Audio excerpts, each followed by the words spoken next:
Gonna keep them rolling. So, these concepts have been expressed in a number of my essays, but I'm gonna assume that because you're only watching videos, you don't like to read or you have difficulty reading. So I'm just gonna point to them. There's the basics. You search my name with the basics. You're gonna pull up the free blog essay. There's Castle Made of Vampires with a Y, vampire. There's a few different essays on the topic. And I've got essays about the mental traps that you fall into. So one of my essays is called Us versus Them. That seems to be something you really like. You really like to think in terms of two because your brain has trouble thinking of bigger numbers than that. So yeah, there's a lot of problems with your brain, which is why it's so easy for evil to control you. And we're going to be going over all the ways you're broken, and that's why there's a problem in this world and it's getting worse, is because you are the problem. First, I'm going to go into a few basics about how your thinking is broken. When sociologists studied people's thinking patterns, how you think through a problem, they found a problem. And it's not with everyone, it's just about 90% of you in every demographic, every gender, every political team, every region, every ethnicity. It's all y'all. Stupid people are the majority in every country and every political group. Every team you're on, it's majority stupid. So there are a lot of different ways you're stupid. There are a lot of different specific kinds of errors that you consistently make your entire life. I'll give you an example. The researchers posted at the entry to an airline. You're at the airport terminal, you're going to get on the plane, you show them your ticket, you wheel your baggage carts down the aisle into the airplane. Before you get on the plane, the researchers, these are the grad students, I should say. The grad students say to you, hey, we'd like to sell you insurance. It's general insurance for any problem that might come up. Would you be willing to pay $40 for general insurance? And they'd see what percentage of the people getting on that airline would say yes. Let's say it was 80% of the people like, yeah, $40, I'll get general insurance. So then, because it was the percentage of people who said yes was higher than 50%, the next time there was a group of people getting on a plane, they'd jack up the price. $50 for general insurance. What percentage do you agree? Oh, 70% took the $50 insurance. Okay, jack up the price. The percentage of people who agreed was still above 50, so we got to jack up the price. And they kept raising the price on the insurance until exactly 50% of the people getting on the airline said yes to general insurance. Now that's the midpoint of this is like the LD50 in scientific literature. This is an important factor because it doesn't swing widely. The 50-50 mark is a very stable place. So they'd find the price for general insurance that half the people said yes. And then they did the same experiment, but now they're finding the price where 50-50 say yes when it's insurance where they list fire insurance, pilot error insurance, engine failure insurance, organized terror insurance, missing baggage insurance, just every kind of thing that could go wrong. And they start listing off all these different kinds of bad things. And people would hear all these bad things that might happen. And they'd start getting overwhelmed by how bad it is to be on an airline. And they'd pay a lot of money. The combined amount of money that people were willing to pay for all those insurances was a lot more than $50. So they learned that if you list all the bad things that could happen on an airline, then people pay you more money for the same general insurance. both cases, you're still getting the same amount of insurance of every kind of disaster or thing going wrong or hazard. It's the same insurance. But people are willing to pay more when you list off all the bad things instead of just saying general insurance. And that's not something that happens to everyone. It's only happening to the dumb ones. And it just so happens that 90% of you are dumb.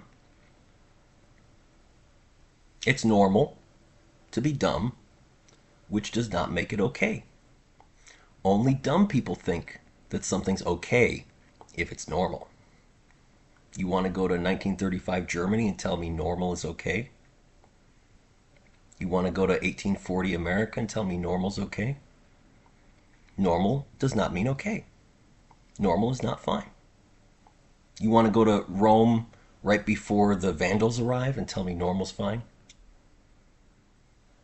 Then you're dumb. Normal is not fine. It's not okay. Here's another great example.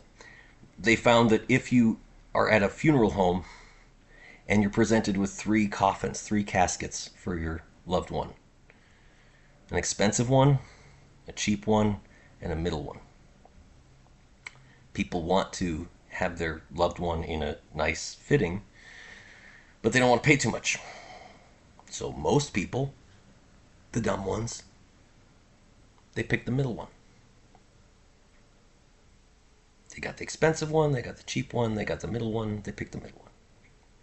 And that's why when you go to a funeral home, they always only show you the 3 most expensive coffins. So that you're always picking the second most expensive coffin. Dummy. And the problem with this that the researchers found is that even when you point out the error that people are making, even when you explain it to them well enough that they finally get it, they'll stop making the error when they're at the airport getting insurance, but they still make the exact same mistake when they're getting car insurance or doing some other thing. They still make the same error in reasoning in different scenarios. They never actually learned.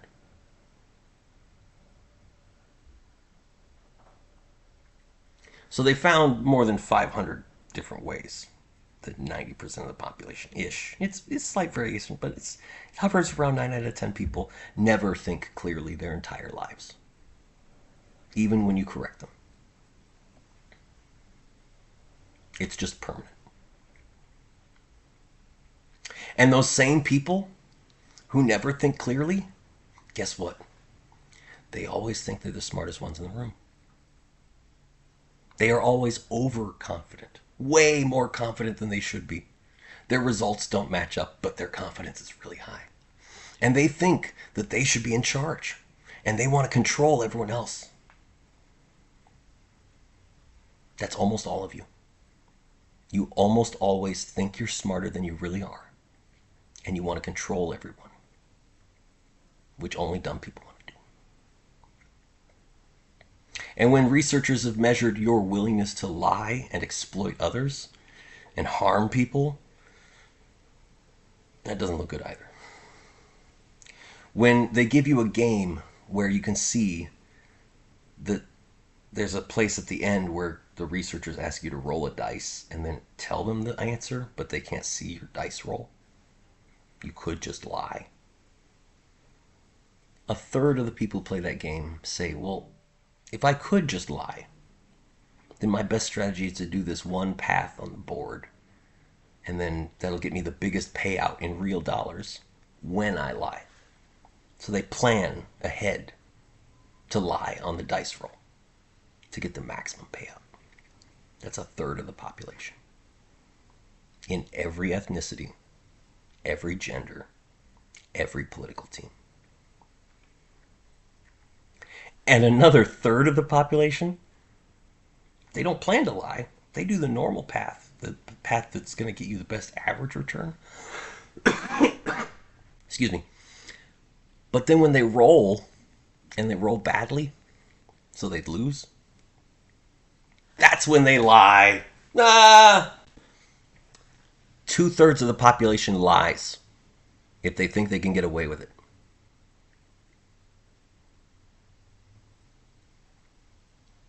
When Stanley Milgram did the teacher learner experiment, it was very upsetting. He sent the experimental design out to other psychologists and researchers, asking them, what percentage of the population do you think would be willing to kill another person? You're not actually going to have them kill people, but just they think they are. What percentage of the population do you think is going to do that? And the researchers said it would only be the insane, evil people. That's not what they found. 2/3 of the population is willing to flip an electric switch that they honestly believe is going to kill someone. They have a lot of reason to believe that that person who's screaming in the other room is about to die if they flip this switch, and they do it. 2/3 of the population. Why? Because there's a guy in a lab coat who said specifically, we take full responsibility. You won't be blamed when you commit murder. We'll take the blame. 2/3 of the population is willing to kill someone if they think they won't be blamed for it. So you got the majority in every political group, every ethnicity, every country, every gender, who is willing to lie to win. They're willing to kill if they don't think they'll be blamed. And 9 out of 10 of you across the board never think clearly your entire life. And that's why we can't have nice things. Because you all think you should be in power. And every time you hear someone who's saying what you like, you say, well, he's saying what I like. That means it must be true. Because I think I'm always right. And so when he agrees with me, that means he must always be right. So I'm going to elect that guy. Because he says what I say. But you're dumb. So you only agree with the people who are saying dumb things. And then you put a dummy in office. That's what's wrong with this country. That's what's wrong with the world. We got a bunch of dumb people who think they should be tyrants. And they keep electing dumb tyrants.